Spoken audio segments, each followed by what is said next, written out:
ਹਾਜ਼ਰ ਹੈ ਜੱਜ ਦਾ ਵਿਚਾਰ। ਸਤਿ ਸ਼੍ਰੀ ਅਕਾਲ ਜੀ, ਤੁਸੀਂ ਪ੍ਰਾਈਮ ਏਸ਼ੀਆ ਟੈਲੀਵਿਜ਼ਨ ਦੇਖ ਰਹੇ ਹੋ। ਦੋਸਤੋ, ਮੈਂ ਹਾਂ ਸਵਰਨ ਸਿੰਘ ਟਹਿਣਾ ਤੇ ਹਰ ਰੋਜ਼ ਦੀ ਤਰ੍ਹਾਂ ਹੀ ਪ੍ਰੋਗਰਾਮ ਚੱਜ ਦਾ ਵਿਚਾਰ ਲੈ ਕੇ ਹਾਜ਼ਰ ਹਾਂ। ਹਰ ਰੋਜ਼ ਦੀ ਤਰ੍ਹਾਂ ਹਰਬੰਸ ਸਿੰਘ ਜੀ ਨਾਲ ਨੇ। ਸਤਿ ਸ਼੍ਰੀ ਅਕਾਲ ਟਹਿਣਾ। ਸਤਿ ਸ਼੍ਰੀ ਅਕਾਲ ਜੀ, ਕੀ ਹਾਲ ਚਾਲ ਨੇ? ਠੀਕ ਹੈ ਜੀ। ਮਨ ਉਦਾਸ ਇਸ ਕਰਕੇ ਆ ਕਿਉਂਕਿ ਸਾਡੇ ਬਹੁਤ ਹੀ ਸਤਿਕਾਰਯੋਗ ਵਿਜੇ ਅਬਰੋਲ ਸਾਹਿਬ, ਜਿਹੜੇ ਕਿ ਸਾਡੇ ਨਾਲ ਹਰ ਰੋਜ਼ ਰਾਬਤਾ ਕਰਦੇ ਹੁੰਦੇ ਸੀ। ਜਦੋਂ ਪ੍ਰੋਗਰਾਮ ਦੇਖ ਲੈਣਾ ਤਾਂ ਉਹਨਾਂ ਨੇ ਜੇ 40 ਮਿੰਟ ਦਾ ਪ੍ਰੋਗਰਾਮ ਆ ਤਾਂ 40ਵੇਂ ਮਿੰਟ 'ਚ ਫੋਨ ਆ ਜਾਣਾ, ਜੇ 35 ਮਿੰਟ ਦਾ ਤਾਂ 35ਵੇਂ ਮਿੰਟ ਬਾਅਦ ਫੋਨ ਆ ਜਾਣਾ ਕਿ ਅਸੀਂ ਪ੍ਰੋਗਰਾਮ ਦੇਖ ਲਿਆ, ਸਾਨੂੰ ਆਹ ਗੱਲ ਲੱਗੀ, ਸਾਨੂੰ ਆਹ ਗੱਲ ਲੱਗੀ। ਔਖੇ ਸੌਖੇ ਵੇਲੇ ਦੇ ਵਿੱਚ ਦੁੱਖ ਸੁੱਖ ਦੀ ਸਾਂਝ ਨਿਭਾਉਣ ਵਾਲੇ ਅਬਰੋਲ ਸਾਹਿਬ ਇਸ ਦੁਨੀਆ ਦੇ ਵਿੱਚ ਨਹੀਂ ਰਹੇ। ਸਾਨੂੰ ਬਹੁਤ ਦੁੱਖ ਹੈ ਇਸ ਗੱਲ ਦਾ। ਸਾਡੇ ਨਾਲ ਪਰਿਵਾਰਕ ਮੈਂਬਰਾਂ ਵਾਲੀ ਐਸੀ ਸਾਂਝ ਬਣੀ ਪ੍ਰਾਈਮ ਏਸ਼ੀਆ ਦੇ। ਉਹ ਇੰਨੇ ਪੱਕੇ ਦਰਸ਼ਕ ਸੀ ਵੀ ਪੁੱਛੋ ਕੁਝ ਨਾ। ਇਉਂ ਲੱਗਦਾ ਵੀ ਜਿਵੇਂ ਸਾਡੇ ਟੱਬਰ ਦਾ ਕੋਈ ਨਾ ਜੀ ਸਾਡਾ ਵੱਡਾ ਵਡੇਰਾ ਸਾਥ ਛੱਡ ਗਿਆ। ਜੀ ਬਿਲਕੁਲ, ਹਰ ਰੋਜ਼ ਚੱਜ ਦੇ ਵਿਚਾਰ ਦੇ ਬਾਬਤ ਗੱਲ ਕਰਨੀ, ਹਰ ਵਾਰ ਚੱਜ ਦਾ ਵਿਚਾਰ ਇੱਕ ਨਵਾਂ ਲਿਖ ਕੇ ਭੇਜਣਾ ਕਿ ਮੇਰੇ ਵੱਲੋਂ ਇਹ ਚੱਜ ਦਾ ਵਿਚਾਰ ਬੋਲ ਦਿੱਤਾ ਜਾਏ। ਹਰ ਵਾਰ ਜਿੱਥੇ ਲੋੜ ਪੈਣੀ, ਜਦੋਂ ਲੋੜ ਪੈਣੀ, ਉਹ ਹਮੇਸ਼ਾ ਸਭ ਤੋਂ ਮੂਹਰੇ ਖੜੇ ਹੁੰਦੇ ਸੀ। ਸੋ ਕਹਿੰਦੇ ਨਾ, ਬੰਦੇ ਦੇ ਕੰਮ ਸਦਾ ਚੇਤੇ ਰਹਿੰਦੇ ਨੇ। ਸੋ ਉਹਨਾਂ ਦੇ ਕੰਮ ਉਹ ਸਦਾ ਹੀ ਸਾਡੇ ਦਿਲ ਤੇ ਰਾਜ ਕਰਨਗੇ। ਅਸੀਂ ਸਾਰੇ ਹੀ ਉਹਨਾਂ ਦਰਸ਼ਕਾਂ ਦਾ, ਉਹਨਾਂ ਭੈਣਾਂ ਵੀਰਾਂ ਦਾ ਦਿਲੀ ਤੌਰ ਤੇ ਧੰਨਵਾਦ ਕਰਦੇ ਹਾਂ, ਜਿਹੜੇ ਇੰਨੀ ਮੁਹੱਬਤ ਕਰਦੇ ਆ, ਜਿਹੜੇ ਬਸ ਨਿਸ਼ਬਦ ਹੋ ਜਾਈਦਾ ਵੀ ਇੱਦਾਂ ਵੀ ਰਿਸ਼ਤੇ ਹੁੰਦੇ ਆ। ਜੀ ਬਿਲਕੁਲ, ਇੱਦਾਂ ਵੀ ਰਿਸ਼ਤੇ ਨਿਭਦੇ ਆ। ਬਹੁਤ ਸਾਰੇ ਭੈਣਾਂ ਵੀਰ ਆ ਜਿਹੜੇ ਉਹ ਜਨੂਨੀ ਤੌਰ ਦੇ ਉੱਤੇ ਮੁਹੱਬਤ ਕਰਦੇ ਆ ਪ੍ਰੋਗਰਾਮਾਂ ਨੂੰ, ਤੇ ਅਸੀਂ ਉਹਨਾਂ ਦੇ ਪੈਰਾਂ ਵਰਗੇ ਵੀ ਨਹੀਂ। ਜੀ ਬਿਲਕੁਲ, ਅਸੀਂ ਬਹੁਤ ਕਦਰਦਾਨ ਆ ਔਰ ਬਹੁਤ ਮਾਣ ਹੈ। ਅਸੀਂ ਬਹੁਤ ਸ਼ੁਕਰਗੁਜ਼ਾਰ ਹਾਂ ਕਿ ਪ੍ਰਾਈਮ ਏਸ਼ੀਆ ਟੀਵੀ ਦਾ ਕਰਕੇ ਪ੍ਰੋਗਰਾਮ ਚੱਜ ਦੇ ਵਿਚਾਰ ਦੀ ਇਹ ਕਹਿ ਲਓ ਇੱਕ ਪ੍ਰਾਪਤੀ ਹੈ ਕਿ ਸਾਨੂੰ ਪਰਿਵਾਰ ਮਿਲਿਆ। ਸੋ ਇਸ ਲਈ ਅਸੀਂ ਸਦਾ ਹੀ ਸਾਰਿਆਂ ਦੀ ਚੜ੍ਹਦੀ ਕਲਾ ਦੀ ਅਰਦਾਸ ਕਰਦੇ ਹਾਂ। ਤੇ ਬਾਕੀ ਟਹਿਣਾ ਸਾਹਿਬ, ਹੁਣ ਪ੍ਰੋਗਰਾਮ ਨੂੰ ਆਪਾਂ ਅੱਗੇ ਵਧਾਈਏ। ਹਾਂ ਬਿਲਕੁਲ ਜੀ। ਚੱਜ ਦਾ ਵਿਚਾਰ ਪਹਿਲਾਂ ਮੈਂ ਸਾਂਝਾ ਕਰਦਾ ਜੀ ਕਿ ਇਨਸਾਨ ਜਿੰਨਾ ਮਰਜ਼ੀ ਅਮੀਰ ਹੋ ਜੇ, ਇਨਸਾਨ ਜਿੰਨਾ ਮਰਜ਼ੀ ਅਮੀਰ ਹੋ ਜੇ, ਪਰ ਸਕੂਨ ਕਦੇ ਖਰੀਦ ਨਹੀਂ ਸਕਦਾ ਤੇ ਦੁੱਖ ਆਪਣਾ ਕਿਤੇ ਵੇਚ ਨਹੀਂ ਸਕਦਾ। ਜੀ ਬਿਲਕੁਲ, ਮਤਲਬ ਇਹ ਆ ਵੀ ਇਹ ਔਖੇ ਸੌਖੇ ਪੜਾਅ ਜ਼ਿੰਦਗੀ ਦੇ ਵਿੱਚ ਆਉਂਦੇ ਰਹਿੰਦੇ ਆ। ਭਾਵੇਂ ਤੁਸੀਂ ਅਮੀਰ ਹੋ, ਭਾਵੇਂ ਗਰੀਬ ਹੋ। ਭਾਵੇਂ ਅਮੀਰ ਆ, ਤੁਸੀਂ ਸਕੂਨ ਖਰੀਦ ਨਹੀਂ ਸਕਦੇ। ਜੇ ਗਰੀਬ ਆ, ਦੁੱਖ ਆਪਣਾ ਵੇਚ ਨਹੀਂ ਸਕਦੇ। ਇਹ ਆਪਦੇ ਪਿੰਡੇ ਦੇ ਉੱਤੇ ਹੰਡਾਉਣ ਵਾਲੀਆਂ ਚੀਜ਼ਾਂ। ਬਹੁਤ ਵਾਰ ਤੁਸੀਂ ਹੱਸਦੇ ਹੁੰਨੇ ਆ ਪਰ ਤੁਹਾਡੇ ਅੰਦਰ ਕੁਝ ਹੋਰ ਚੱਲ ਰਿਹਾ ਹੁੰਦਾ। ਬਹੁਤ ਵਾਰ ਤੁਸੀਂ ਰੋ ਰਹੇ ਹੁੰਨੇ ਆ, ਦੂਜਾ ਇਹ ਸਮਝਦਾ ਕਿ ਇਹਨੂੰ ਫਲਾਣੀ ਗੱਲ ਦਾ ਇੰਨਾ ਕੁ ਦੁੱਖ ਹੋਊਗਾ, ਪਰ ਅੰਦਰੇ ਇਹਨੂੰ ਪਤਾ ਹੁੰਦਾ ਕਿ ਅਸੀਂ ਕਿਹੜੀ ਗੱਲੋਂ ਰੋ ਰਹੇ ਆ, ਸਾਡੇ ਮਨ ਦੇ ਉੱਤੇ ਕੀ ਬੀਤ ਰਿਹਾ। ਸੋ ਜ਼ਿੰਦਗੀ ਹੈ ਹੀ ਇਹੋ ਜਿਹਾ। ਜੀ ਬਿਲਕੁਲ ਸਹੀ, ਪਤਾ ਕੋਈ ਨਹੀਂ ਅਗਲੇ ਪਲ ਦੇ ਵਿੱਚ ਸਾਨੂੰ ਕੀ ਹੋ ਜਾਣਾ। ਵੈਸੇ ਵੀ ਟਹਿਣਾ ਸਾਹਿਬ ਕਹਿੰਦੇ ਸੁੱਖ ਤੇ ਦੁੱਖ, ਚਾਹੇ ਆਪਾਂ ਲੱਖ ਕਹਿੰਦੇ ਆ ਵੀ ਸੁੱਖ ਵੰਡਾਉਣ ਦੇ ਨਾਲ ਹੋਰ ਦੁੱਗਣਾ ਤਿੱਗਣਾ ਹੋ ਜਾਂਦਾ, ਦੁੱਖ ਵੰਡਾਉਣ ਦੇ ਨਾਲ ਅੱਧਾ ਰਹਿ ਜਾਂਦਾ। ਪਰ ਸੱਚਾਈ ਇਹੀ ਹੈ ਕਿ ਜੋ ਦੁੱਖ ਤੇ ਸੁੱਖ ਦਾ ਅਹਿਸਾਸ ਮਨੁੱਖ ਨੂੰ ਆਪ ਨੂੰ ਹੁੰਦਾ ਨਾ, ਜਿਹੜਾ ਸੁੱਖ ਬੰਦਾ ਆਪ ਭੋਗ ਲੈਂਦਾ ਨਾ, ਜਿਹੜੀ ਖੁਸ਼ੀ ਉਹਨੂੰ ਆਪ ਨੂੰ ਮਹਿਸੂਸ ਹੁੰਦੀ ਹੈ, ਉਹ ਕਿਸੇ ਹੋਰ ਨੂੰ ਨਹੀਂ ਹੋ ਸਕਦੀ। ਤੇ ਉਦਾਂ ਹੀ ਜਿਹੜਾ ਦੁੱਖ ਬੰਦਾ ਆਪ ਆਪਣੇ ਪਿੰਡੇ ਤੇ ਹੰਡਾਉਂਦਾ ਹੈ, ਜਿਹੜਾ ਦੁੱਖ ਬੰਦਾ ਆਪ ਮਹਿਸੂਸ ਕਰ ਸਕਦਾ ਹੈ, ਉਹ ਚਾਹੇ ਕੋਈ ਲੱਖ ਦੋ ਲਫ਼ਜ਼ ਬੋਲ ਲਊਗਾ ਤੁਹਾਡੇ ਨਾਲ ਖੜ ਜਾਊਗਾ, ਪਰ ਜੋ ਤੁਸੀਂ ਆਪਣੇ ਮਨ ਤਨ ਤੇ ਹੰਡਾ ਰਹੇ ਹੋ ਉਹ ਸਿਰਫ ਤੁਸੀਂ ਹੀ ਜਾਣਦੇ ਹੋ। ਬਿਲਕੁਲ ਸਹੀ ਜੀ। ਤੇ ਹੁਣ ਮੇਰੇ ਵਾਲਾ ਚਾਹੀਦਾ ਵਿਚਾਰ ਸਾਂਝਾ ਕਰੀਏ। ਕਹਿੰਦੇ ਕਿ ਜਿਨ੍ਹਾਂ ਨੇ ਮੰਜ਼ਿਲ ਤੇ ਪਹੁੰਚਣਾ ਹੁੰਦਾ, ਜਿਨ੍ਹਾਂ ਨੇ ਮੰਜ਼ਿਲ ਤੇ ਪਹੁੰਚਣਾ ਹੁੰਦਾ ਹੈ, ਉਹ ਰਸਤੇ 'ਚ ਆਏ ਹਰ ਇੱਕ ਪੱਥਰ ਦਾ ਹਿਸਾਬ ਰੱਖਣ ਨਹੀਂ ਬੈਠਦੇ।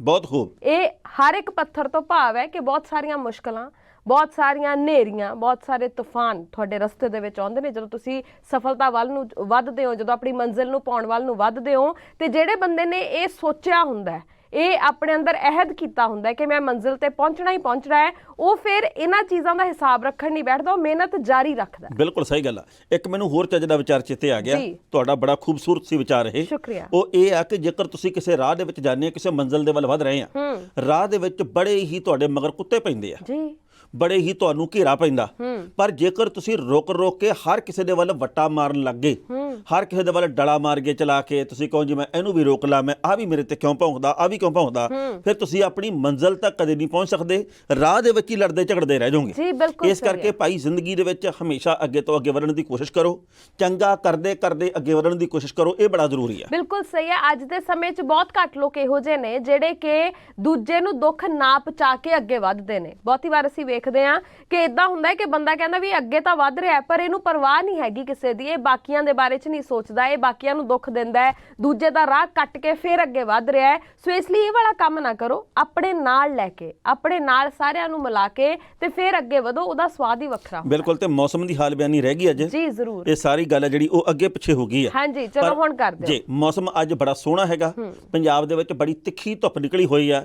ਪੰਜਾਬ ਦੇ ਕਿਸੇ ਹਿੱਸੇ ਦੇ ਵਿੱਚੋਂ ਕਣੀਆਂ ਦੀ ਕੋਈ ਖਬਰ ਨਹੀਂ, ਕਿਤੇ ਕੋਈ ਬੱਦਲਵਾਈ ਨਹੀਂ। ਮੈਂ 5-7 ਜ਼ਿਲ੍ਹਿਆਂ ਦੇ ਵਿੱਚ ਆਪਣੇ ਦੋਸਤਾਂ ਸੱਜਣਾ ਮਿੱਤਰਾਂ ਨੂੰ ਫੋਨ ਕਰਕੇ ਪੁੱਛਿਆ, ਉਹ ਕਹਿੰਦੇ ਬਾਈ ਪੂਰੀ ਕੜਾਕੇ ਵਾਲੀ ਧੁੱਪ ਨਿਕਲੀ ਆ। ਅੱਛਾ ਜੀ। ਇੱਕ ਸੱਜਣ ਨੇ ਤਾਂ ਇਹ ਗੱਲ ਕਹੀ ਆ ਵੀ ਬਾਹਰ ਬੈਠੇ ਆ ਨਾ 5 ਮਿੰਟਾਂ ਬਾਅਦ ਪਿੰਡਾ ਮੱਚਣ ਲੱਗ ਪੈਂਦਾ, ਫਿਰ ਨਿੰਮ ਦੀ ਛਾਂ ਥੱਲੇ ਮੰਜਾ ਖਿੱਚ ਕੇ ਕੀਤਾ। ਮਤਲਬ ਇਹ ਆ ਵੀ ਪੰਜਾਬ ਦੇ ਵਿੱਚ ਹੁਣ ਗਰਮੀ ਲਗਾਤਾਰ ਵੱਧਦੇ ਕਰਮ ਦੇ ਵੱਲ ਆ। 2 ਦਿਨ ਪਹਿਲਾਂ ਪੰਜਾਬ ਦੇ ਵਿੱਚ ਮੌਸਮ ਬਦਲਿਆ ਤੇ ਇੱਕ ਵਾਰ ਫੇਰ ਲੀਹ ਦੇ ਉੱਤੇ ਚੜ ਗਈ ਹੈ ਗਰਮੀ। ਜੀ ਬਿਲਕੁਲ। ਤੇ ਹੁਣ ਹੌਲੀ ਹੌਲੀ ਗਰਮੀ ਵੱਲ ਨੂੰ ਹੀ ਵਧਣਾ ਅਸੀਂ ਸਾਰਿਆਂ ਨੇ, ਸੋ ਇਸ ਲਈ ਭਾਈ ਤਿਆਰੀ ਕਰਨੀ ਸ਼ੁਰੂ ਕਰ ਦਿਓ। ਬਿਲਕੁਲ ਜੀ। ਤੇ ਇੱਕ ਬੇਨਤੀ ਹੋਰ ਆ ਵੀ ਆਹ ਨਾ ਦਿਨ ਜਿਹੜੇ ਉਹ ਕਲਮਾਂ ਲਾਉਣਦੇ ਆ ਜੀ, ਜਿਹੜੀ ਵੀ ਕਲਮ ਲਾਉਨੇ ਉਹ ਫੁੱਟ ਜਾਂਦੀ ਆ। ਸੋ ਇਸ ਕਰਕੇ ਵੱਧ ਤੋਂ ਵੱਧ ਆਪਾਂ ਰੁੱਖ ਵੀ ਲਾਉਣੇ ਆ, ਵੱਧ ਤੋਂ ਵੱਧ ਅਸੀਂ ਬੂਟਿਆਂ ਦੀ ਸੰਭਾਲ ਵੀ ਕਰਨੀ ਆ।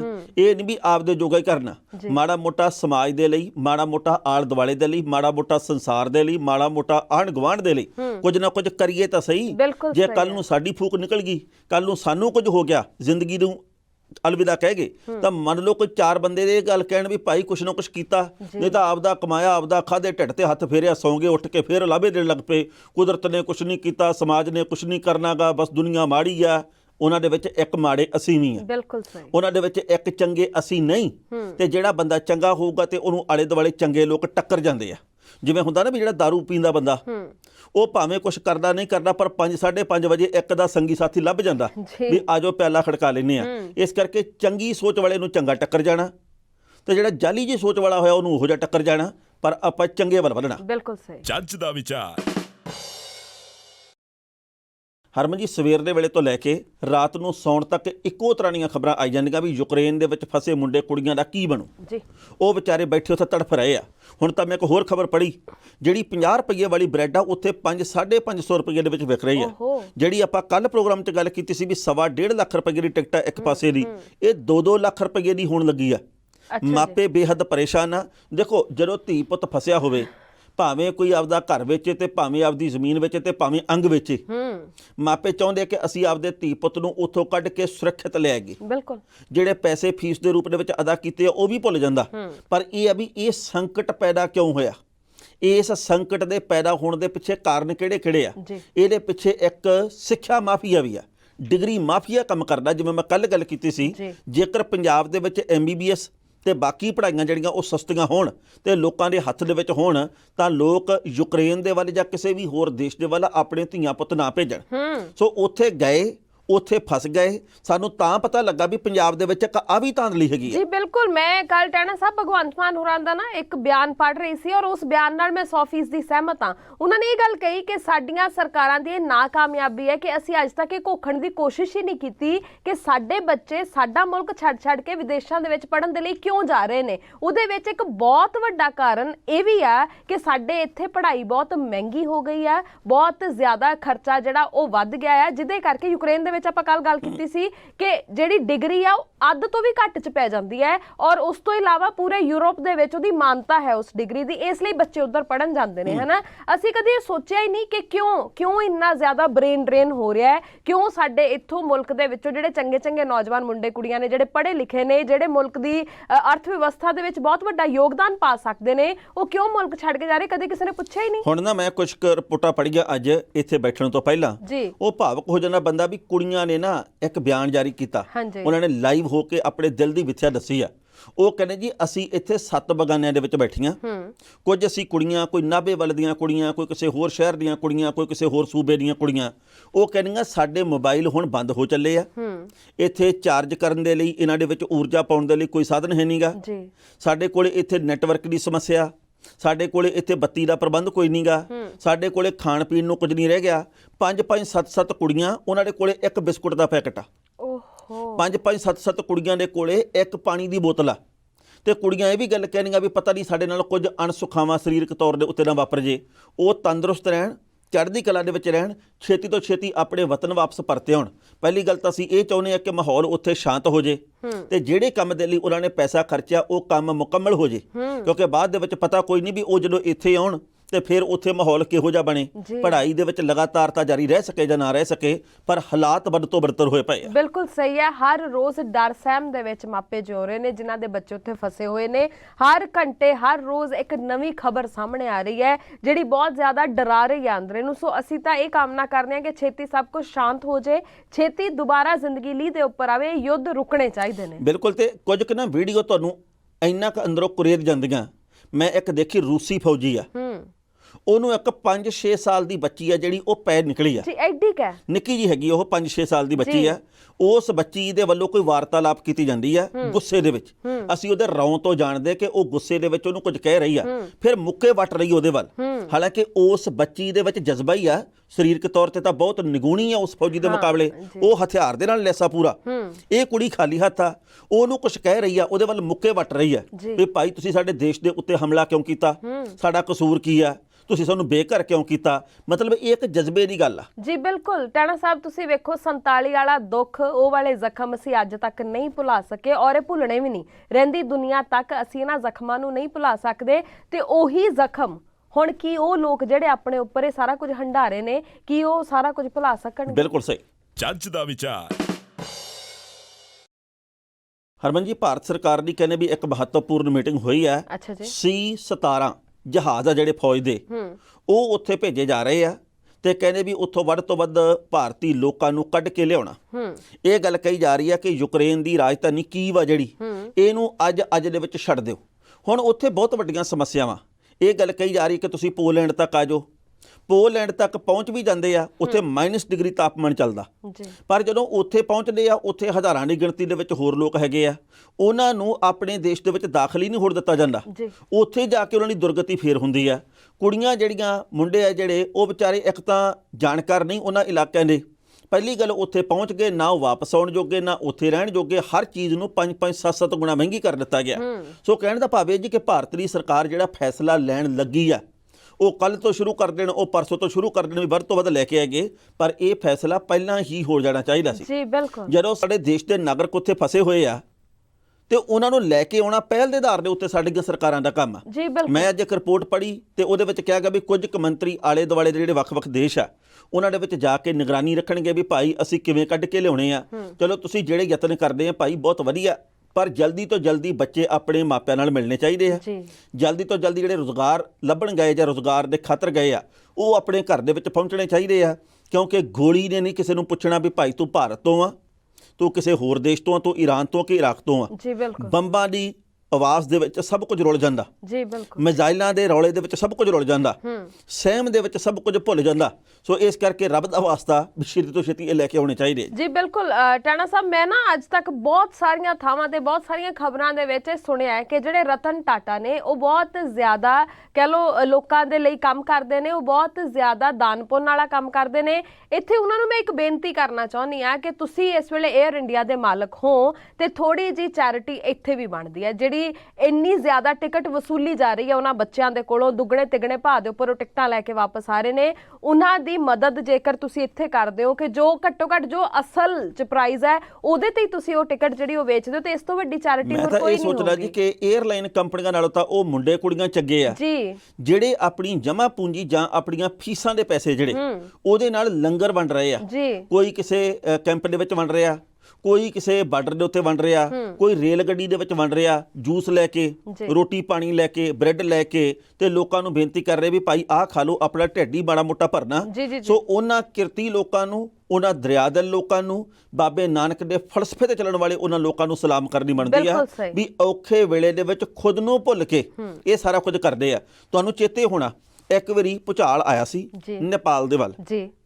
ਨੇਪਾਲ ਦੇ ਵੱਲ ਭੁਚਾਲ ਆਇਆ ਤੇ ਇੱਕ ਰੋਟੀ ਦੀ ਕੀਮਤ 100 ਰੁਪਈਆ ਕਰਤੀ। ਜੀ ਇਧਰੋਂ ਜਾ ਕੇ ਪੰਜਾਬੀਆਂ ਨੇ ਲੰਗਰ ਲਾਏ, ਵੱਖ-ਵੱਖ ਸੰਸਥਾਵਾਂ ਨੇ ਲੰਗਰ ਲਾਏ, ਪਰ ਉੱਥੇ ਕੁਝ ਕੁ ਵਪਾਰੀ ਲੋਕਾਂ ਨੇ ਪਾਣੀ ਦੀ ਬੋਤਲ 200 ਰੁਪਏ ਦੀ ਕਰਤੀ। ਬਿਲਕੁਲ ਸਹੀ। ਕਹਿੰਦੇ ਵੀ ਹੁਣ ਤਾਂ ਔਖੇ ਫਸੇ ਵੇ ਆ, ਟਾਣਾ ਸਾਹਿਬ ਪੀਣੀ ਪੈਣੀ ਆ। ਜੀ ਇਹ ਤਾਂ ਤੁਸੀਂ ਨੇਪਾਲ ਦੀ ਗੱਲ ਕਰ ਰਹੇ ਹੋ, ਉੱਤਰਾਖੰਡ ਵੱਲੋਂ ਵੀ ਇਹੋ ਜਿਹੀਆਂ ਹੀ ਖਬਰਾਂ ਆਈਆਂ ਸੀ, ਸਾਡੇ ਭਾਰਤ ਦੇ ਵਿੱਚੋਂ ਵੀ ਇਹੋ ਜਿਹੀਆਂ ਹੀ ਖਬਰਾਂ ਆਈਆਂ ਸੀ ਕਿ ਮੁਸੀਬਤ ਦੇ ਵਿੱਚ ਲੋਕ ਫਸੇ ਹੋਏ ਸੀ। ਉੱਥੇ ਵੀ ਪਾਣੀ ਦੀ ਬੋਤਲ 200 300 ਰੁਪਏ ਦੀ ਵੇਚੀ ਗਈ ਹੈ, ਜਿੱਥੇ ਲੋਕ ਵਿਚਾਰੇ ਜਾ ਕੇ ਲੰਗਰ ਲਾ ਰਹੇ ਸੀ, ਆਪਣੀ ਜੇਬ ਚੋਂ ਪੈਸਾ ਖਰਚ ਰਹੇ ਸੀ ਕਿ ਬਾਕੀ ਜਿਹੜੇ ਲੋਕ ਮੁਸੀਬਤ 'ਚ ਫਸੇ ਨੇ ਉਹ ਸੁੱਖੀ ਸਾਂਦੀ ਘਰੇ ਆ ਜਾਣ। ਉੱਥੇ ਜਿਹੜੇ ਵਪਾਰੀ ਲੋਕ ਨੇ ਉਹ ਇਦਾਂ ਲੋਕਾਂ ਨੂੰ ਠੱਗਣ ਦੀ ਕੋਸ਼ਿਸ਼ ਵੀ ਕਰ ਰਹੇ ਸੀ। ਬਿਲਕੁਲ ਜੀ, ਤੇ 에ਅਰਲਾਈਨ ਕੰਪਨੀਆਂ ਨੂੰ ਬੇਨਤੀ ਹੈ ਕਿ ਤੁਸੀਂ ਬਥੇਰੇ ਅਮੀਰ ਆ, ਪਰ ਇਹ ਜ਼ਰੂਰੀ ਨਹੀਂ ਕਿ ਆਪਾਂ ਅਮੀਰੀ ਦੇ ਵਿੱਚ ਵਾਧਾ ਹੁਣ ਇਹਨਾਂ ਫਸੇ ਹੋਏ ਲੋਕਾਂ ਦੇ ਸਿਰ ਤੋਂ ਹੀ ਕਰਨਾ। ਬਿਲਕੁਲ ਤੁਸੀਂ ਵੀ ਤੁਰ ਜਾਣਾ ਜੀ। ਇਹ ਬੜੀਆਂ ਚੀਜ਼ਾਂ ਆਈਆਂ, ਬੜੀਆਂ ਸਲਤਨਤਾਂ ਆਈਆਂ ਤੇ ਗਈਆਂ ਵੀ ਜਿਹੜਾ ਫਸਿਆ ਹੋਇਆ ਬੰਦਾ ਉਹਦੇ ਕੋਲੋਂ ਵੀ ਪੈਸੇ ਲੈਣੇ ਆ, ਦੇ ਦੂਗਾ ਉਹ, ਇਹ ਨਹੀਂ ਵੀ ਉਹਨੇ ਦੇਣੇ ਨਹੀਂਗੇ।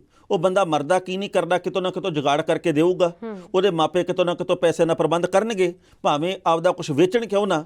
ਪਰ ਤੁਹਾਡੀ ਜ਼ਮੀਰ ਕਿਵੇਂ ਮੰਨਦੀ ਆ ਵੀ ਮੈਂ ਕਿਸੇ ਦੇ ਕੋਲੋਂ ਪੈਸੇ ਕਢਵਾਵਾਂ ਤੇ ਉਹ ਬੰਦੇ ਨੂੰ ਮਾਰ ਕੇ ਕਢਵਾਵਾਂ, ਵੀ ਉਹ ਸਾਰਾ ਕੁਝ ਨਿਚੋੜਨਾ, ਰਾਤੋਂ ਦਾ ਨਿਚੋੜਨਾ, ਵੀ ਪਤਾ ਨਹੀਂ ਕਿਹੋ ਜਿਹੇ ਮਨੁੱਖ ਆ ਇਹ, ਪਤਾ ਨਹੀਂ। ਜੱਜ ਦਾ ਵਿਚਾਰ। ਹਰਮਨ ਜੀ, ਇਸ ਦੌਰ ਦੇ ਵਿੱਚ ਨਾ ਜਦੋਂ ਯੂਕਰੇਨ ਦੇ ਉੱਤੇ ਹਮਲਾ ਕੀਤਾ ਰੂਸ ਨੇ ਜੀ, ਤੇ ਉਸ ਤੋਂ ਬਾਅਦ ਕੁਝ ਕੁ ਨਵੀਆਂ ਗੱਲਾਂ ਨਿਕਲ ਕੇ ਸਾਹਮਣੇ ਆਈਆਂ। ਜਦੋਂ ਆਮ ਤੌਰ ਦੇ ਉੱਤੇ ਨਾ ਪੱਧਰੇ ਰਾਹ ਦੇ ਉੱਤੇ ਕੰਮ ਚੱਲਦਾ ਹੋਵੇ, ਕਈ ਗੱਲਾਂ ਦੇ ਵੱਲ ਖਿਆਲ ਹੀ ਨਹੀਂ ਜਾਂਦਾ, ਨਾ ਕੋਈ ਕਿਸੇ ਗੱਲ ਦੇ ਬਾਰੇ ਭਿਣਕ ਨਿਕਲਦੀ ਹੈ ਤੇ ਨਾ ਕੋਈ ਕੱਢਣ ਦਿੰਦਾ। ਬੰਦਾ ਕਹਿ ਦਿੰਦਾ ਵੀ ਚੱਲ ਯਾਰ ਕੋਈ ਗੱਲ ਨਹੀਂ, ਪਰਦੇ ਵਾਲੀ ਗੱਲ ਆ, ਪਰਦੇ 'ਚ ਹੀ ਰਹਿਣ ਦਿੰਦੇ ਆ, ਆਪਾਂ ਬਾਹਰ ਕਿਉਂ ਕੱਢਣੀ ਆ। ਪਰ ਹੁਣ ਪਤਾ ਲੱਗਾ ਵੀ ਜਿਹੜੇ ਯੂਕਰੇਨ ਦੇ ਵੱਲ ਲੋਕ ਭੇਜੇ ਆ, ਉਹਨਾਂ ਦੇ ਵਿੱਚੋਂ ਕਈ ਇਹੋ ਜਿਹੇ ਜਿਹੜੇ ਏਜੰਟਾਂ ਦੀ ਧੋਖਾਧੜੀ ਦੇ ਸ਼ਿਕਾਰ ਹੋਏ ਆ। ਮਤਲਬ ਭੇਜਣੇ ਸੀ ਯੂਰਪ ਦੇ ਵੱਲ, ਹਾਂਜੀ, ਪਰ ਉਹਨਾਂ ਨੂੰ ਇਹ ਗੱਲ ਕਹੀ ਗਈ ਵੀ ਪਹਿਲਾਂ ਤੁਹਾਨੂੰ ਯੂਕਰੇਨ ਭੇਜ ਦਿੰਦੇ ਆ, ਉੱਥੋਂ ਲੈਂਗੁਏਜ ਕੋਰਸ ਕਰਕੇ ਬਾਅਦ ਦੇ ਵਿੱਚ ਯੂਰਪ ਦੇ ਵਿੱਚ ਭੇਜ ਦਿਆਂਗੇ। ਉਹ ਯੂਕਰੇਨ ਦੇ ਵਿੱਚ ਚਲੇ ਗਏ, ਉਸ ਤੋਂ ਬਾਅਦ ਲੋਕਡਾਊਨ ਲੱਗ ਗਿਆ। ਉਹ ਕਾਫੀ ਲੰਮੇ ਸਮੇਂ ਤੋਂ ਯੂਕਰੇਨ ਦੇ ਵਿੱਚ ਹੀ ਫਸੇ ਬੈਠੇ ਆ। ਮਕਸਦ ਉਹਨਾਂ ਦਾ ਕਿਤੇ ਹੋਰ ਜਾਣ ਦਾ, ਬੈਠੇ ਉਹ ਇੱਥੇ ਹੈਗੇ ਆ ਤੇ ਏਜੰਟਾਂ ਨੇ ਮੋਟੀ ਕਮਾਈ ਕੀਤੀ ਹੈ ਲੈਂਗੁਏਜ ਕੋਰਸ ਦੇ ਨਾਂ ਦੇ ਉੱਤੇ, ਦੇਸ਼ ਦੇ ਵਿੱਚ ਭੇਜਣ ਦੇ ਨਾਂ ਦੇ ਉੱਤੇ। ਆਖੇ 4 ਤੋਂ 5 ਲੱਖ ਰੁਪਏ ਦੇ ਵਿੱਚ ਉਹਨੂੰ ਯੂਕਰੇਨ ਭੇਜ ਦਿੰਦੇ ਆ, ਉੱਥੋਂ ਤੁਹਾਡਾ ਸੌਖਾ ਹੋ ਜਾਊਗਾ, ਤੇ ਵਿਚਾਰੇ ਫਸਾ ਕੇ ਰੱਖਦੇ ਆ ਜੀ। ਪਤਾ ਨਹੀਂ ਟਾਣਾ ਸਾਹਿਬ ਇਹ ਕਦੋਂ ਠੱਗੀ ਠੋਰੀ ਵਾਲਾ ਕੰਮ ਬੰਦ ਹੋਊਗਾ। ਏਜੰਟਾਂ ਦੇ ਫਸੇ ਹੋਏ ਲੋਕ, ਆਪਾਂ ਕਿੰਨੀਆਂ ਖਬਰਾਂ ਹਰ ਰੋਜ਼ ਪੜ੍ਹਦੇ ਆ ਕਿ ਕਿਤੇ ਤਾਂ ਇੰਨੇ ਲੱਖ ਦੀ ਠੱਗੀ ਮਾਰ ਲਈ ਏਜੰਟ ਨੇ, ਕਿਤੇ ਇੰਨੇ ਲੱਖ ਦੀ ਠੱਗੀ ਮਾਰ ਲਈ ਏਜੰਟ ਨੇ, ਜਾਂ ਪਹੁੰਚਾਉਣਾ ਕਿਤੇ ਸੀ, ਪਹੁੰਚਾ ਕਿਤੇ ਹੋਰ ਹੀ ਦਿੱਤਾ। ਪਤਾ ਨਹੀਂ ਇਹ ਲੋਕਾਂ ਦੀ ਜ਼ਮੀਰ ਕਿਹੋ ਜਿਹੀ ਹੈ, ਮੈਨੂੰ ਸਮਝ ਨਹੀਂ ਆਉਂਦੀ ਵੀ ਜਿਹੜੇ ਆਪਣੇ ਚੰਦ ਛਿਲਣਾ ਦਾ ਕਰਕੇ ਕਿਸੇ ਦੀ ਵੀ ਜਾਨ ਜ਼ੋਖਮ 'ਚ ਪਾ ਦਿੰਦੇ ਨੇ। ਮੈਂ ਹੈਰਾਨ ਆ ਇਸ ਗੱਲ ਦੇ ਉੱਤੇ ਵੀ ਇਹ ਐਤਕੀ ਨਹੀਂ, ਬੜੇ ਲੰਮੇ ਸਮੇਂ ਤੋਂ ਚੱਲਦਾ। ਮਾਨਤਾ ਪ੍ਰਾਪਤ ਰਜਿਸਟਰਡ ਕੰਪਨੀਆਂ ਵਾਲੇ ਜਿਹੜੇ ਏਜੰਟ ਆ ਉਹ ਤਾਂ ਗਿਣਵੇਂ ਚੁਣਵੇਂ ਹੀ ਆ, ਬਾਕੀ ਤਾਂ ਸਭ ਦੇ ਸਭ ਲੁੱਟ ਖੋਹ ਕਰਨ ਤੇ ਹੀ ਆ ਵੀ ਭਾਈ ਤੁਹਾਨੂੰ ਇਸ ਤਰੀਕੇ ਨਾਲ ਇੱਥੇ ਪਹੁੰਚਾ ਦੇਣਗੇ, ਇਸ ਤਰੀਕੇ ਨਾਲ ਇੱਥੇ। ਤੇ ਲੋਕਾਂ ਨੂੰ ਵੀ ਇਸ ਥਾਂ ਤੇ ਹੱਥ ਜੋੜ ਕੇ ਬੇਨਤੀ ਹੈ ਵੀ ਅਸੀਂ ਆਪਦੇ ਜੀਆਂ ਨੂੰ ਜ਼ੋਖਮ ਦੇ ਵਿੱਚ ਨਾ ਪਾਈਏ, ਅਸੀਂ ਉਹਨਾਂ ਦੀ ਜ਼ਿੰਦਗੀ ਦੇ ਲਈ ਖੌਫ ਪੈਦਾ ਨਾ ਕਰੀਏ। ਕੁਝ ਵੀ ਹੋ ਸਕਦਾ, ਜਦੋਂ ਕੰਮ ਗਲਤ ਤਰੀਕੇ ਨਾਲ ਜਾ ਰਹੇ ਹਾਂ ਅਸੀਂ, ਤੇ ਵਾਪਰ ਕੁਝ ਵੀ ਸਕਦਾ। ਪਤਾ ਕੀ ਗੱਲ ਹੈ ਟਾਣਾ ਸਾਹਿਬ, ਏਜੰਟਾਂ ਨੂੰ ਵੀ ਪਤਾ ਹੈ ਕਿ ਇਸ ਮੁਲਕ ਦੇ ਹਾਲਾਤ ਇੰਨੇ ਜ਼ਿਆਦਾ ਮਾੜੇ ਹੋ ਗਏ ਨੇ, ਜਾਂ ਕਹਿ ਲਓ ਇੰਨੀਆਂ ਜ਼ਿਆਦਾ ਸਮੱਸਿਆਵਾਂ ਮੂਹਰੇ ਆ ਗਈਆਂ ਨੇ, ਪ੍ਰਬੰਧ ਇੰਨੇ ਕੁ ਜ਼ਿਆਦਾ ਖਰਾਬ ਕਰਤੇ ਨੇ ਸਿਆਸਤਦਾਨਾਂ ਨੇ ਕਿ ਇੱਥੇ ਹੁਣ ਰਹਿਣਾ ਨਹੀਂ ਚਾਹੁੰਦੇ ਲੋਕ। ਲੋਕ ਕਹਿੰਦੇ ਆ ਵੀ ਕਿਸੇ ਵੀ ਮੁਲਕ 'ਚ ਭੇਜ ਦਿਓ ਪਰ ਇੱਥੋਂ ਬਾਹਰ ਕੱਢ ਦਿਓ। ਰੁਜ਼ਗਾਰ ਦੀ ਸਮੱਸਿਆ ਸਾਨੂੰ ਹੈ, ਸਿਹਤ ਸਹੂਲਤਾਂ ਦੀ ਸਮੱਸਿਆ ਸਾਨੂੰ ਹੈ, ਜਿਹੜੀਆਂ ਸਾਡੀਆਂ ਕਹਿ ਲਓ ਵੀ ਕੁਝ ਕੁ ਲੋੜਾਂ, ਸੀਮਤ ਲੋੜਾਂ ਵੀ ਨੇ ਨਾ, ਉਹ ਵੀ ਪੂਰੀਆਂ ਨਹੀਂ ਹੁੰਦੀਆਂ ਆਮ ਬੰਦਿਆਂ ਦੀਆਂ। ਸੋ ਇਸ ਲਈ ਬੰਦਾ ਕਹਿੰਦਾ ਵੀ ਇੱਥੋਂ ਨਿਕਲੋ, ਜਿਵੇਂ ਮਰਜ਼ੀ ਨਿਕਲੋ, ਚਾਹੇ ਏਜੰਟ ਨੂੰ ਪੈਸੇ ਦੇ ਕੇ ਨਿਕਲੋ, ਚਾਹੇ ਸਿੱਧੇ ਰਸਤੇ ਨਿਕਲੋ, ਚਾਹੇ ਪੁੱਠੇ ਰਸਤੇ ਨਿਕਲੋ।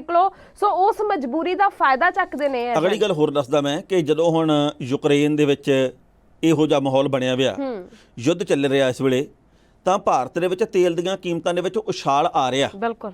ਤੇ ਪੰਜਾਬ ਦੇ ਵਿੱਚ ਜਿਹੜੇ ਕਿਸਾਨ ਨੇ ਉਹਨਾਂ ਨੇ, ਕਿਉਂਕਿ ਅੱਗੇ ਹੁਣ ਝੋਨੇ ਦਾ ਕੰਮ ਸ਼ੁਰੂ ਹੋ ਜਾਣਾ ਆ ਕਣਕ ਦੀ ਵਾਢੀ ਤੋਂ ਬਾਅਦ, ਉਹਦੇ ਕਰਕੇ ਉਹਨਾਂ ਨੇ ਹੁਣ ਡਰਮਾਂ ਦੇ ਡਰਮ ਤੇਲ ਦੇ ਭਰ ਕੇ ਲਿਆਉਣੇ ਆਪਣੇ ਘਰਾਂ 'ਚ ਸ਼ੁਰੂ ਕਰਤੇ ਆ ਜੀ। ਹੁਣ ਦੇਖੋ ਆ ਮਾਲਵੇ ਦੇ ਵਿੱਚ, ਬਰਨਾਲੇ ਦੇ ਵੱਲ, ਕੁਝ ਕੁ ਹੋਰ ਖੇਤਰਾਂ ਦੇ ਵੱਲ ਪੈਟਰੋਲ ਪੰਪਾਂ ਦੇ ਉੱਤੇ ਕਤਾਰ ਲੱਗੀ ਹੋਈ ਹੈ ਟਰੈਕਟਰਾਂ ਦੀ। ਉਹ ਡਰਮ ਲੈ ਕੇ ਜਾ ਰਹੇ ਕਿਸਾਨ, ਤੇ ਉਹ ਭਰਾ ਕੇ ਡਰਮ ਲੈ ਕੇ ਆਉਂਦੇ ਵੀ ਕੱਲ ਨੂੰ ਮੰਨ ਲਓ 15-20 ਰੁਪਏ ਡੀਜ਼ਲ ਮਹਿੰਗਾ ਹੋ ਗਿਆ ਤੇ ਵਰਤੋਂ ਤਾਂ ਫਿਰ ਵੀ ਕਰਨੀ ਪੈਣੀ ਆ। ਸੋ ਲੋਕਾਂ ਦੇ ਮਨਾਂ ਵਿੱਚ ਇੱਕ ਡਰ ਇੱਥੇ ਵੀ ਪਸਰਿਆ ਹੋਇਆ ਵੀ ਇੱਕ ਬਹਾਨਾ ਹੀ ਬਣਾ ਲੈਣਾ ਸਾਡੀਆਂ ਸਰਕਾਰਾਂ ਨੇ। ਤਾਂ ਇਹ ਤਾਂ ਪਹਿਲਾਂ ਹੀ ਕਹੀ ਜਾਂਦੇ ਸੀ ਵੀ ਜਦੋਂ ਆ ਚੋਣਾਂ ਦੀ ਸਮਾਪਤੀ ਹੋ ਗਈ 10 ਮਾਰਚ ਤੋਂ ਬਾਅਦ, ਤੇ ਕਹਿੰਦੇ ਜੀ ਤੇਲ ਦੀਆਂ ਕੀਮਤਾਂ ਦੇ ਵਿੱਚ ਵਾਧਾ ਹੋ ਜਾਣਾ। ਹੁਣ ਕਹਿਣਗੇ ਜੀ ਅੰਤਰਰਾਸ਼ਟਰੀ ਬਾਜ਼ਾਰ 'ਚ ਕੱਚਾ ਤੇਲ ਇਸ ਕਰਕੇ ਮਹਿੰਗਾ ਹੋ ਗਿਆ ਵੀ ਦੋ ਦੇਸ਼ਾਂ ਦੀ ਜੰਗ ਚੱਲ ਰਹੀ ਹੈ, ਤੇ ਮਾਰਿਆ ਕੌਣ ਜਾਣਾ? ਆਮ ਬੰਦੇ। ਕਿਉਂਕਿ ਸਾਨੂੰ ਤਾਂ ਜਦੋਂ ਕਿਤੇ ਕੱਚਾ ਤੇਲ ਸਸਤਾ ਸੀਗਾ ਉਦੋਂ ਵੀ ਸਾਨੂੰ ਤਾਂ ਪੈਟਰੋਲ ਡੀਜ਼ਲ ਮਹਿੰਗਾ ਹੀ ਮਿਲਦਾ ਰਿਹਾ ਹੈ। ਇੱਕ ਮੇਰੀ ਬੇਨਤੀ ਹੈ ਸਾਰੇ ਦਰਸ਼ਕਾਂ ਨੂੰ, ਇਸ ਗੱਲ ਨੂੰ ਭੁੱਲਿਓ ਨਾ ਵੀ ਸਾਡੀਆਂ ਸਰਕਾਰਾਂ ਕੀ ਕਰਦੀਆਂ।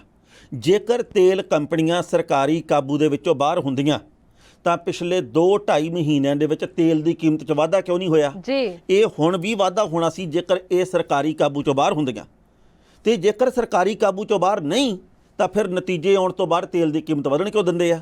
ਜਦੋਂ ਤੇਲ ਦੀ ਕੀਮਤ ਵਧਦੀ ਹੈ ਕਹਿੰਦੇ ਨੇ ਜੀ ਸਾਡੇ ਹੱਥ ਵਸ ਕੁਛ ਨਹੀਂ। ਜਦੋਂ ਚੋਣਾਂ ਸਿਰ ਤੇ ਹੁੰਦੀਆਂ 2 ਮਹੀਨੇ ਪਹਿਲਾਂ ਤੇਲ ਦੀ ਕੀਮਤ ਵਧਣੀ ਬੰਦ ਹੋ ਜਾਂਦੀ ਹੈ। ਮਤਲਬ ਸਾਰਾ ਕੁਝ ਮਿਲ ਮਿਲਾ ਕੇ ਚੱਲਦਾ, ਇਸ਼ਾਰੇ ਦੇ ਉੱਤੇ ਚੱਲਦਾ ਵੀ ਹੁਣ ਨਾ ਵਧਾਇਓ, ਬਿਲਕੁਲ ਕਿਉਂਕਿ ਬਿਲਕੁਲ ਲੋਕ ਸਾਡੇ ਖਿਲਾਫ ਹੋ ਜਾਣਗੇ। ਤੁਸੀਂ ਇਹ ਵੇਖੋ, ਮੈਂ ਅੱਜ ਹੀ ਪੜ੍ਹ ਕੇ ਹਟੀਆਂ ਟਾਣਾ ਸਾਹਿਬ, ਕਮਰਸ਼ੀਅਲ ਸਿਲੰਡਰ ਜਿਹੜਾ 105 ਰੁਪਏ ਮਹਿੰਗਾ ਹੋ ਚੁੱਕਿਆ ਹੈ, ਤੇ ਜੇ ਕਮਰਸ਼ੀਅਲ ਹੋ ਗਿਆ ਤਾਂ ਘਰੇਲੂ ਗੈਸ ਦੀਆਂ ਕੀਮਤਾਂ ਵੀ ਹੌਲੀ ਹੌਲੀ ਵਧਣਗੀਆਂ। ਜੇ ਉਹ ਵਧਣਗੀਆਂ ਨਾਲ ਨਾਲ ਪੈਟਰੋਲ ਡੀਜ਼ਲ ਵੀ ਤਿਆਰੀ ਖੜਾ, ਉਹ ਵੀ ਮਹਿੰਗਾ ਜ਼ਰੂਰ ਹੋਊਗਾ। ਸੋ ਇਸ ਲਈ ਇਹਨਾਂ ਸਰਕਾਰਾਂ ਨੂੰ ਬੇਨਤੀ ਹੈ ਕਿ ਬੰਦੇ ਲੋਕ ਆਲਰੇਡੀ ਬਹੁਤ ਜ਼ਿਆਦਾ ਪਰੇਸ਼ਾਨ ਨੇ, ਉਹ ਅੱਗੇ ਹੀ ਬਹੁਤ ਜ਼ਿਆਦਾ ਕਹਿ ਲਓ ਚਿੰਤਾ ਦੇ ਵਿੱਚੋਂ ਦੀ ਨਿਕਲ ਰਹੇ ਨੇ, ਤਾਂ ਹੋਰ ਚਿੰਤਾਵਾਂ ਦੇ ਵਿੱਚ ਵਾਧਾ ਨਾ ਕਰਿਆ ਕਰੋ। ਬਿਲਕੁਲ ਸਹੀ। ਉਹ ਵੀ ਹਾਜ਼ਰ ਹੈ ਜੱਜ ਦਾ ਵਿਚਾਰ।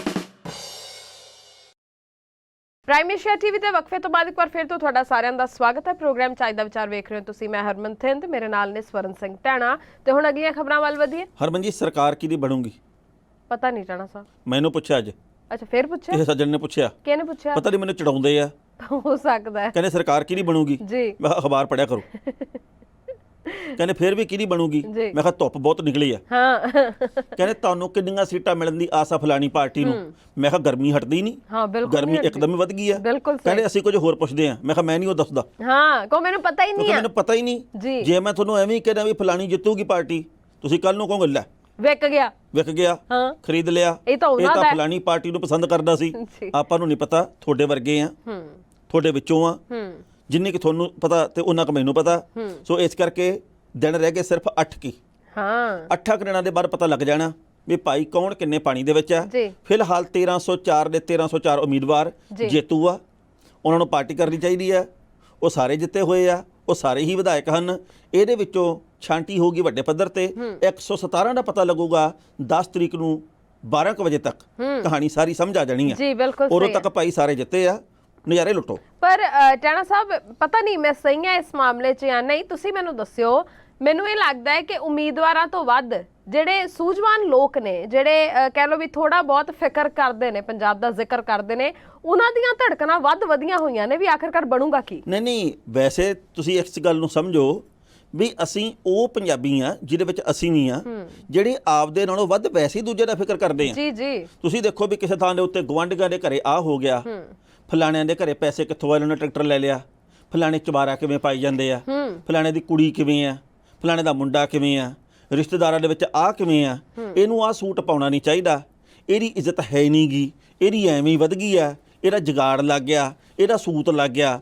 ਅਸੀਂ ਤਾਂ ਆਪਦੀ ਜ਼ਿੰਦਗੀ ਦਾ ਵੱਡਾ ਹਿੱਸਾ ਦੂਜੇ ਦੇ ਫਿਕਰਾਂ 'ਚ ਕੱਢਦੇ ਹਾਂ। ਜੀ ਇਹ ਤਾਂ ਹੈ ਹੀ ਹੈ, ਪਰ ਇਸ ਵਾਰ ਥੋੜੀ ਚਿੰਤਾ ਹੋਰ ਤਰ੍ਹਾਂ ਦੀ ਹੈ, ਕਿਉਂਕਿ ਲੋਕ ਜਿਹੜੇ ਨੇ ਉਹ ਇਹ ਸੋਚਣ ਲੱਗ ਗਏ ਨੇ ਵੀ ਜਿਹੜੇ ਪਿਛਲੇ ਆਪਾਂ ਸਾਲ ਜਿੰਨੇ ਵੀ ਹੰਡਾਏ ਨੇ, ਉਹਨਾਂ ਸਾਲਾਂ ਤੋਂ ਲੋਕ ਚਾਹੁੰਦੇ ਨੇ ਵੀ ਹੁਣ ਕਿਤੇ ਤਾਂ ਸੁੱਖ ਦਾ ਸਾਹ ਲੈ ਲਈਏ। ਜਿਹੜੇ ਵੀ ਆਉਣ, ਜਿਹਨੂੰ ਵੀ ਲੋਕ ਚੁਣਨ, ਉਹ ਕਿਤੇ ਤਾਂ ਪੰਜਾਬ ਬਾਰੇ ਸੋਚ ਲੈਣ ਥੋੜਾ ਜਿਹਾ। ਸੋਚਣਾ ਮਾੜੀ ਗੱਲ ਨਹੀਂ, ਸੋਚਦੇ ਰਹਿਣਾ ਚਾਹੀਦਾ ਜੀ, ਪਰ ਸੋਚਣ ਦੇ ਉੱਤੇ ਟੈਕਸ ਭਾਵੇਂ ਨਹੀਂ ਲੱਗਦਾ, ਪਰ ਸਾਡੇ ਸੋਚੇ ਮੁਤਾਬਕ ਹੁੰਦਾ ਕਦੋਂ ਆ? ਹਾਂ ਇਹ ਵੀ ਜਾਂ ਤਾਂ ਇਹਦਾ ਇਹ ਕਾਰਨ ਵੀ ਅਸੀਂ ਸਮੂਹਕ ਤੌਰ ਦੇ ਉੱਤੇ ਨਹੀਂ ਸੋਚਦੇ, ਜਾਂ ਤਾਂ ਸਾਰੇ ਜਾਣੇ ਤਾਂ ਚਲੋ ਇੱਕੋ ਜਿਹਾ ਨਹੀਂ ਸੋਚਦੇ ਹੁੰਦੇ, ਕਿਉਂਕਿ ਆਪਾਂ ਵੱਖੋ ਵੱਖਰੇ ਘਰਾਂ 'ਚ ਵੱਖੋ ਵੱਖਰਾ ਸਾਡਾ ਸੱਭਿਆਚਾਰ ਆ।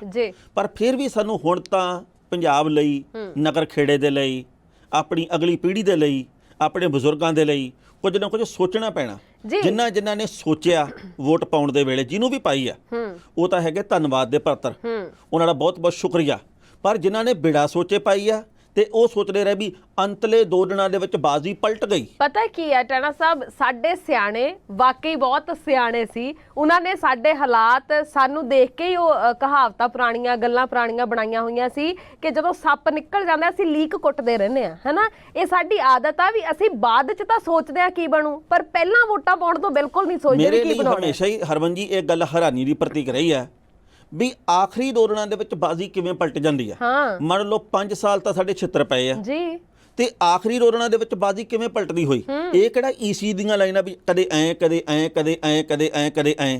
ਇਹ ਕਿਹੜਾ ਸੋਨੇ ਦਾ ਭਾਅ ਜਿਹੜਾ ਕਦੇ ਤਾਂ ਨੂੰ ਕਦੇ ਠਾਹ ਨੂੰ, ਕਦੇ ਤਾਂ ਨੂੰ ਕਦੇ ਠਾਹ ਨੂੰ। ਇਹ ਕਿਹੜਾ ਸ਼ੇਅਰ ਬਾਜ਼ਾਰ ਆ, ਅੱਜ ਥੱਲੇ ਆਗਾ ਕੱਲ ਨੂੰ ਉੱਤੇ ਹੋ ਗਿਆ, ਫਿਰ ਥੱਲੇ ਆਗਾ ਫਿਰ ਉੱਤੇ ਹੋ ਗਿਆ।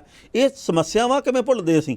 ਆਖਰੀ 2 ਦਿਨਾਂ ਦੇ ਵਿੱਚ ਰੰਗ ਹੀ ਬਦਲ ਗਿਆ, ਆਖਰੀ ਰੋਲਣਾ ਦੇ ਵਿੱਚ ਫਲਾਣਾ ਬੰਦਾ ਅੱਗੇ ਹੋ ਗਿਆ। ਸਾਡੇ ਚੋਂ ਬਹੁਤੇ ਤਾਂ ਇਹੋ ਜਿਹੇ ਹੁੰਦੇ ਆ ਟਾਣਾ ਸਾਹਿਬ ਜਿਹੜੇ ਨਾ 4.5 ਸਾਲ ਬਹੁਤ ਖਫਾ ਖੂਨ ਰਹਿੰਦੇ ਨੇ, ਬਦਲ ਦੇਣਾ ਸਭ ਕੁਝ, ਅਸੀਂ ਬਹੁਤ ਜ਼ਿਆਦਾ ਲੁੱਟੇ ਗਏ ਪੁੱਟੇ ਗਏ, ਅਸੀਂ ਤੰਗ ਆ, ਅਸੀਂ ਪਰੇਸ਼ਾਨ ਆ, ਤੇ ਉਹਨਾਂ ਲੋਕਾਂ ਦੇ ਘਰ ਜੇ ਕੋਈ ਉਮੀਦਵਾਰ ਇੱਕ ਗੇੜਾ ਵੀ ਲਾ ਜਾਣਾ ਅਸੀਂ ਫੇਰ ਉਹਦੇ ਹੀ ਹੋ ਜਾਂਦੇ ਆ। ਬੰਦਾ ਆਏ ਵਧੀਆ, ਸੀ ਬੰਦਾ ਇਹ ਹੀਰਾ ਜੀ, ਇਹ ਦੁੱਖ ਸੁੱਖ ਦੇ ਵਿੱਚ ਆਉਂਦਾ, ਦੇਖ ਲਓ ਇਹ ਭੋਗ ਤੇ ਵੀ ਆਇਆ ਅੱਜ ਆਪਣੇ ਘਰੇ ਚਾਹ ਪੀ ਕੇ ਗਿਆ ਉਹ, ਘਰੇ ਖੁੱਲਾ ਟਾਈਮ ਦਿੱਤਾ ਇਹਨੇ, ਖੁੱਲਾ। ਬਿਲਕੁਲ ਨਾਲੇ ਆ ਗੁੜੀਆ ਦੇ ਨਾਲ ਫੋਟੋ ਵੀ ਕਰਾ ਕੇ ਗਿਆ, ਆ ਬੱਚੇ ਦੇ ਸਿਰ ਤੇ ਹੱਥ ਫੇਰਿਆ, ਗੋਲੂ ਮੋਲੂ ਕਰਦਾ ਸੀਗਾ। ਬੰਦਾ ਹੀਰਾ, ਬਿਲਕੁਲ। ਆਪਾਂ ਵੋਟਾਂ ਐਤਕੀ ਇਹਨੂੰ ਪਾਣੀਆਂ, ਬਸ ਉਹ ਬੰਦਾ ਹੀਰਾ ਜਿਹੜਾ ਉਹ ਹੀਰਾ ਕਿਤੇ ਹੋਰ ਚਲਾ ਜਾਂਦਾ ਬਾਅਦ ਦੇ ਵਿੱਚ, ਉਹਨੂੰ ਕੋਈ ਲੈ ਜਾਂਦੇ ਆ ਤੇ ਸਾਡੇ ਹੱਥ ਕੋਲੇ ਵੀ ਨਹੀਂ ਲੱਗਦੇ। ਹਾਂ, ਜੱਜ ਦਾ ਵਿਚਾਰ।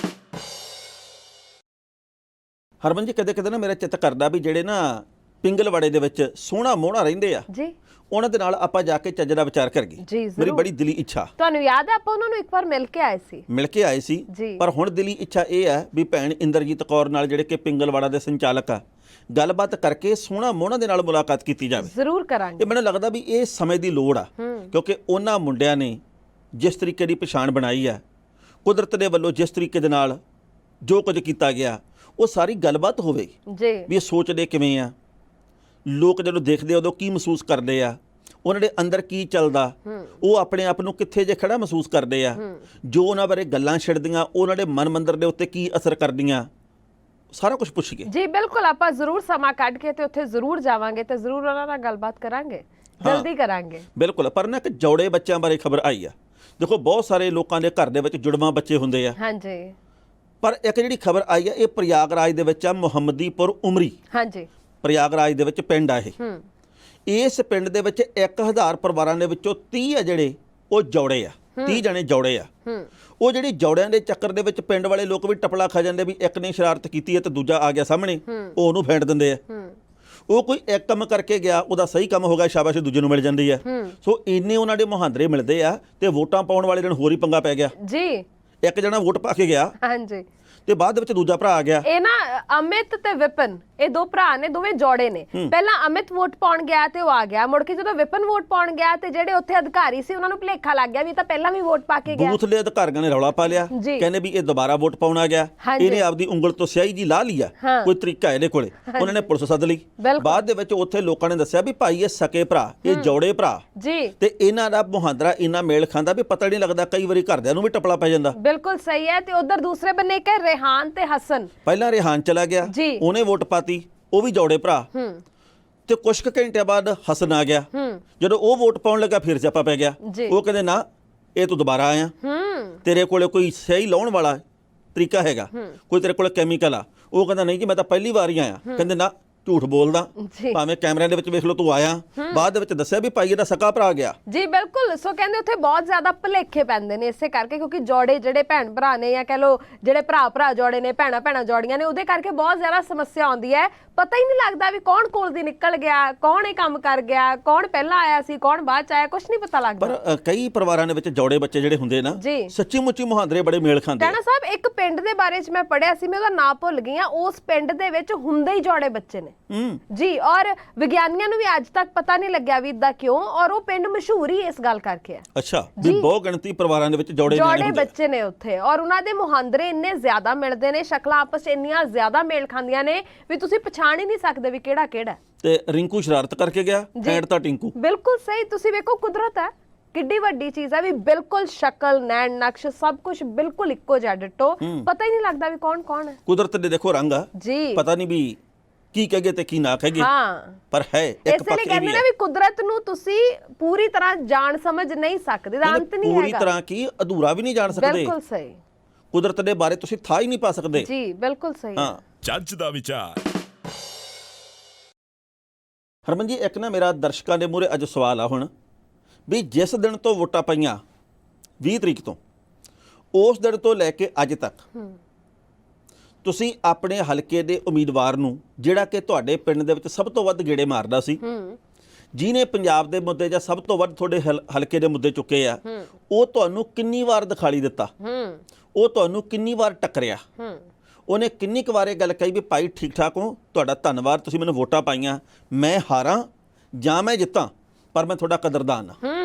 ਕੋਈ ਮਾੜਾ ਜਿਹਾ ਮੇਰੀ ਬੇਨਤੀ ਆ ਵੀ ਇਹ ਜਾਣਕਾਰੀ ਸਾਡੀ ਜ਼ਰੂਰ ਵਾਅਦਾ ਕਰਿਓ ਵੀ ਅਸੀਂ ਨਾ ਕਿਤੇ ਭੁਲੇਖੇ 'ਚ ਫਿਰਦੇ ਹੋਏਗੇ ਵੀ ਤੁਹਾਡੇ ਕੋਲੇ ਤਾਂ ਅਕਸਰ ਹਾਲੇ ਵੀ ਆਉਂਦੇ ਹੋਣ, ਨਹੀਂ। ਹਾਲੇ ਤਾਂ ਦਿਨ ਵੀ ਕੁਛ ਨਹੀਂ ਬੀਤੇ। ਟਾਣਾ ਸਾਹਿਬ ਚਲੋ ਪਰਿਵਾਰ ਤਾਂ ਆਪਣਾ ਜ਼ਰੂਰ ਆਪਾਂ ਨੂੰ ਜਵਾਬ ਦਊਗਾ, ਤੁਸੀਂ ਮੈਨੂੰ ਦੱਸ ਦਿਓ ਵੀ ਤੁਹਾਨੂੰ ਕੋਈ ਉਮੀਦਵਾਰ ਟੱਕਰਿਆ? ਨਹੀਂ, ਮੈਨੂੰ ਤਾਂ ਪਤਾ ਕੀ ਆ, ਆਪਣੀ ਆ ਜਿਹੜੀ ਉਹ ਫੋਨ ਦੇ ਉੱਤੇ ਗੱਲਬਾਤ ਕਈ ਵਾਰੀ ਹੋ ਜਾਂਦੀ ਹੈ, ਕੋਈ ਇੰਟਰਵਿਊ ਕਰਨੀ ਹੈ ਜੀ, ਉਹਨਾਂ ਨੇ ਕੋਈ ਨਾ ਕੋਈ ਖਬਰ ਦੱਸਣੀ ਹੈ, ਕੁਝ ਕੁ ਨੇਤਾਵਾਂ ਦੇ ਨਾਲ ਗੱਲਬਾਤ ਹੋ ਜਾਂਦੀ ਹੈ, ਪਰ ਉਹ ਆਮ ਘਰਾਂ ਦੇ ਵਿੱਚ ਜਾ ਕੇ ਹਾਂ, ਬੂਹਾ ਜੀ। ਖੜਕਾ ਕੇ ਜੀ। ਵੀ ਭਾਈ ਸੁੱਖ ਸਾਂ ਦਾ ਅੱਗੇ ਸੜਕ ਦੇ ਉੱਪਰ ਆਮ ਹੀ ਗੱਡੀਆਂ ਦਿਖ ਜਾਂਦੀਆਂ ਹੁੰਦੀਆਂ ਸੀ ਵੀ ਇਹ ਫਲਾਣੇ ਉਮੀਦਵਾਰ ਦੀ ਗੱਡੀ ਜਾ ਰਹੀ ਹੈ, ਇਹ ਫਲਾਣਾ ਉਮੀਦਵਾਰ ਜਾ ਰਿਹਾ ਹੈ, ਇਹ ਪ੍ਰਚਾਰ ਕਰਨ ਲਈ ਜਾ ਰਿਹਾ ਹੈ। ਹੁਣ ਤਾਂ ਰਾਹ ਰਸਤੇ ਗੱਡੀਆਂ ਵੀ ਨਹੀਂ ਟੱਕਰਦੀਆਂ ਟਾਣਾ ਸਾਹਿਬ, ਮਤਲਬ ਉਮੀਦਵਾਰ ਟੱਕਰਨੇ ਤਾਂ ਬਹੁਤ ਦੂਰ ਦੀ ਗੱਲ ਆ। ਪਤਾ ਨਹੀਂ ਕਿੱਥੇ ਆਰਾਮ ਫਰਮਾਉਣ ਚਲੇ ਗਏ, ਉਹ ਬਿਲਕੁਲ ਹੀ ਚਿੰਤਾ ਮੁਕਤ ਹੋ ਕੇ ਵੀ ਚਲੋ ਹੋ ਗਿਆ ਕੰਮ। ਪੰਜਾਬ ਦੇ ਮੁੱਦੇ ਭਾਈ ਪਹਿਲਾਂ ਵੀ ਜਿਹੜੇ ਸੀ ਅੱਜ ਵੀ ਉੱਡੇ ਹੀ ਆ। ਇਹ ਮੁੱਦੇ ਜਿੱਤਣ ਹਾਰਨ ਦੇ ਵਾਸਤੇ ਨਹੀਂ ਵਰਤਣੇ, ਇਹ ਮੁੱਦਿਆਂ ਦਾ ਹੱਲ ਵੀ ਕੱਢਣਾ ਚਾਹੀਦਾ ਜੀ ਬਿਲਕੁਲ, ਜਿਹੜਾ ਕਿ ਅਜੇ ਤੱਕ ਨਿਕਲਿਆ ਨਹੀਂ। ਹੁਣ ਤੁਸੀਂ ਦੇਖੋ ਵੀ ਭਾਖੜਾ ਬਿਆਸ ਮੈਨੇਜਮੈਂਟ ਬੋਰਡ ਵਾਲਾ ਮਸਲਾ ਕਿੰਨਾ ਵੱਡਾ ਉੱਠਿਆ, ਪਰ ਕਿੰਨੇ ਕੁ ਨੇਤਾ ਪੰਜਾਬ ਦੇ ਜਿਨ੍ਹਾਂ ਨੇ ਇਹ ਗੱਲ ਕਹੀ ਹੈ ਕਿ ਅਸੀਂ ਸਾਰੇ ਇਕੱਠੇ ਹੋ ਕੇ ਪਾਰਟੀਬਾਜ਼ੀ ਤੋਂ ਉੱਤੇ ਉੱਠ ਕੇ ਤੇ ਅਸੀਂ ਕੇਂਦਰ ਦੀ ਸਰਕਾਰ ਤੱਕ ਪਹੁੰਚ ਕਰਨੀ ਆ। ਕੋਈ ਵਿਰਲਾ ਟਾਵਾ ਐਡਾ ਕਿ ਬਿਆਨ ਦੇ ਦਿੰਦਾ ਜਿਹੜਾ ਅਖਬਾਰ 'ਚ ਲੱਗਾ ਹੁੰਦਾ ਨਿੱਕਾ ਜਿਹਾ ਵੀ ਭਾਈ ਇਹ ਧੱਕਾ ਹੈ, ਇਹ ਅਸੀਂ ਧੱਕਾ ਜਰਾਂਗੇ ਨਹੀਂ, ਵੀ ਭਾਈ ਤੁਸੀਂ ਇਹ ਲਿਖਤਾ ਵੀ ਜਰਾਂਗੇ ਨਹੀਂ, ਕੋਈ ਉੱਠੋ ਨਾ ਮਾੜਾ ਮੋਟਾ, ਤੁਸੀਂ ਸਿਹਰਾ ਲੈਣ ਦੇ ਚੱਕਰ ਤੋਂ ਬਾਹਰ ਨਿਕਲੋ। ਟਾਣਾ ਸਾਹਿਬ ਇਹ ਤਾਂ ਹੁਣ ਦੇ ਮੁੱਦੇ ਦੀ ਤੁਸੀਂ ਗੱਲ ਕਰ ਰਹੇ ਹੋ, ਜੇ ਥੋੜੀ ਜਿਹੀ ਪਿਛਲਖੋਰੀ ਝਾਤ ਆਪਾਂ ਮਾਰੀਏ, ਕਿੰਨੇ ਮੁੱਦੇ ਪੰਜਾਬ ਦੇ ਜਿਨ੍ਹਾਂ ਦੇ ਉੱਪਰ ਸਾਰਿਆਂ ਨੂੰ ਪਾਰਟੀਬਾਜ਼ੀ ਤੋਂ ਉੱਪਰ ਉੱਠ ਕੇ, ਧਰਮਾਂ ਦੀਆਂ ਵਲਗਣਾ ਤੋਂ ਉੱਪਰ ਉੱਠ ਕੇ, ਜਾਤ ਬਰਾਦਰੀ ਤੋਂ ਉੱਪਰ ਉੱਠ ਕੇ ਸੋਚਣ ਬਾਰੇ, ਗੱਲ ਕਰਨ ਬਾਰੇ ਲੋੜ ਹੈ। ਇਸ ਵੇਲੇ ਉਹਨਾਂ ਨੂੰ ਇਹਨਾਂ ਚੀਜ਼ਾਂ ਨੂੰ ਵਿਚਾਰਨ ਦੀ ਲੋੜ ਹੈ, ਪਰ ਕਿੰਨਾ ਕੁ ਅਸੀਂ ਉੱਠਦੇ ਆ? ਨਾ ਤਾਂ ਉਮੀਦਵਾਰ ਵੀ ਤਾਂ ਸਾਡੇ ਵਿੱਚੋਂ ਹੀ ਨੇ, ਜਿਹੜੇ ਜਿੱਤਣਗੇ ਉਹ ਵੀ ਤਾਂ ਸਾਡੇ ਵਿੱਚੋਂ ਹੀ ਨੇ, ਨਾ ਅਸੀਂ ਜਾਗੀਏ ਤਾਂ ਨਾ ਉਹ ਜਾਗਣ। ਗੱਲ ਤਾਂ ਉੱਥੇ ਦੀ ਉੱਥੇ ਹੀ ਹੈ। ਤੇ ਇੱਕ ਗੱਲ ਹੋਰ ਦੱਸਦਾ ਵੀ ਹੁਣ ਜਦੋਂ ਨਾ ਇਹ ਅੰਦਾਜ਼ੇ ਲੱਗ ਰਹੇ ਆ ਵੀ ਐਤਕੀ ਕਿਸੇ ਵੀ ਪਾਰਟੀ ਨੂੰ ਬਹੁਮਤ ਨਹੀਂ ਮਿਲਣਾ, ਤਾਂ ਜੁਗਾੜ ਲਾਉਣ ਦਾ ਸਿਲਸਿਲਾ ਸ਼ੁਰੂ ਹੋ ਗਿਆ ਜੀ ਜੀ ਜੀ ਵੀ ਕਿਹਦੇ ਕਿੰਨੇ ਵਿਧਾਇਕ ਪੱਟੇ ਜਾ ਸਕਦੇ ਤੇ ਕਿਹੜਾ ਸਾਡੀ ਪਾਰਟੀ ਦੇ ਵੱਲ ਜਾਂ ਸਾਨੂੰ ਬਾਹਰੋਂ ਸਮਰਥਨ ਜਾਂ ਸਾਡੇ ਪਾਲੇ ਦੇ ਵਿੱਚ ਆ ਸਕਦਾ। ਕਹਿੰਦੇ ਆ ਵੀ ਕਾਫੀ ਕੁਝ ਅੰਦਰ ਖਾਤੇ ਚੱਲ ਰਿਹਾ, ਕਹਿੰਦੇ ਆ ਵੀ ਹਾਲੇ ਕਾਫੀ ਕੁਝ ਹੋਣਾ ਵਾਪਰਨਾ। ਇਹ ਮੈਨੂੰ ਲੱਗਦਾ ਵੀ ਜੇਕਰ ਕਿਸੇ ਨੂੰ ਬਹੁਮਤ ਨਾ ਮਿਲਿਆ ਤਾਂ ਜਿਹੜੀ ਉਹ ਮਹਾਰਾਸ਼ਟਰ ਦੇ ਵਿੱਚ ਸੀ ਗੱਲ, ਹੋਰ ਕਈ ਥਾਵਾਂ ਤੇ ਵੀ ਹੋਟਲਾਂ ਦੇ ਕਮਰਿਆਂ ਦੇ ਵਿੱਚ ਵਿਧਾਇਕ ਠਹਿਰ ਆਏ, ਮੋਬਾਈਲ ਉਹਨਾਂ ਦੇ ਵਾਪਸ ਲੈ ਕੇ ਤੇ 7 ਸਟਾਰ 5 ਸਟਾਰ ਹੋਟਲ ਦੇ ਵਿੱਚ ਉਹਨਾਂ ਨੂੰ ਰੋਕਿਆ ਗਿਆ। ਉਹਨਾਂ ਨੂੰ ਕਿਹਾ ਗਿਆ ਵੀ ਜੇਕਰ ਗੱਲ ਵੀ ਕਰਨੀ ਹੈ ਟੱਬਰ ਦੇ ਨਾਲ, ਸਾਡੇ ਮੋਬਾਈਲ ਫੋਨ ਦੇ ਰਾਹੀਂ ਕੀਤੀ ਜਾਣੀ ਆ। ਸੋ ਇਦਾਂ ਦਾ ਕੰਮ ਹੋਇਆ ਲਓ ਜੇਕਰ ਕਿਸੇ ਨੂੰ ਬਹੁਮਤ ਪੰਜਾਬ 'ਚ ਨਾ ਮਿਲਿਆ ਤਾਂ। ਬਾਕੀ ਕੋਈ ਗੱਲ ਨਹੀਂ, ਥੋੜੇ ਦਿਨ ਹੀ ਰਹਿ ਗਏ ਨੇ ਹੁਣ ਤਾਂ, ਤੇ 10 ਤਰੀਕ ਨੂੰ ਫੈਸਲਾ ਹੋ ਜਾਣਾ ਪੰਜਾਬ ਦੇ ਭਵਿੱਖ ਦਾ, ਸਾਡੇ ਸਾਰਿਆਂ ਦੇ ਭਵਿੱਖ ਦਾ। ਵੇਖਦੇ ਹਾਂ ਕੀ ਬਣਦਾ, ਲੋਕਾਂ ਨੇ ਕਿਹਨੂੰ ਪਿਆਰ ਦਿਖਾਇਆ। ਬਿਲਕੁਲ ਸਹੀ। ਸੋ ਬਾਕੀ ਹੁਣ ਆਪਾਂ ਚੱਲੀਏ ਟਾਣਾ ਸਾਹਿਬ, ਜਾਣਦਾ ਹੋ ਗਿਆ ਵੇਲਾ ਜੀ, ਆਪਣੀ ਪ੍ਰਤੀਕਿਰਿਆ ਜ਼ਰੂਰ ਸਾਡੇ ਤਾਈਂ ਪਹੁੰਚਾਇਓ। ਦੋਵਾਂ ਨੂੰ ਫਿਲਹਾਲ ਦਿਓ ਇਜਾਜ਼ਤ, ਫਿਰ ਮਿਲਾਂਗੇ। ਸਤਿ ਸ਼੍ਰੀ ਅਕਾਲ। ਤੁਸੀਂ ਵੇਖਦੇ ਰਹੋ ਪ੍ਰਾਈਮ ਏਸ਼ੀਆ ਟੀਵੀ, ਤੁਹਾਡਾ ਆਪਣਾ ਤੁਹਾਡੇ ਲਈ। ਉਹ ਵੀ ਹਾਜ਼ਰ ਹੈ ਜੱਜ ਦਾ ਵਿਚਾਰ।